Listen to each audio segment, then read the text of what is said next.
పెంచింది, పోషించింది, ఎలా ఉండడానికి చేసింది నీ చిత్తము. నువ్వు ఈ లోకంలో బ్రతకడానికి కాదు, మరి దేనికి? ప్రతి మానవుడు ఆయన ఉద్దేశాన్ని నెరవేర్చడం కోసమే ఇక్కడ బ్రతుకుతున్నాం. ఇలా బ్రతకడానికి ఒక కుటుంబము, బిడ్డలు, ఒక కుటుంబ వ్యవస్థ మనం కట్టుకున్నాం. కేవలం ఏంటో తెలుసా? ఈ కుటుంబాన్ని కట్టుకొని కుటుంబ వ్యవస్థలో మనం ఉంటూ దేవుని కుటుంబం అంతా దేవుణ్ణి అనుసరించి నడుస్తూ దేవుని కార్యాలు, దేవుని నీతిని, దేవుని రాజ్యాన్ని వెతకాలి ప్రతి వారు కూడా. ఈరోజు మనం అనుకుంటాం కుటుంబాన్ని, బిడ్డలు మనము. ఎందుకనంటే మనకు మనమే జీవించడం కోసం, పోషింపబడటం కోసం, సంపాదించుకోవడం కోసం,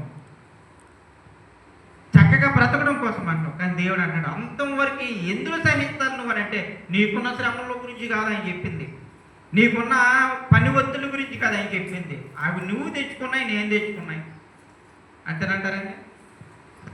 జగ్గయ్య గారు అంటారు, ఒళ్ళు అమ్మాయి పోతుందండి అంటారు.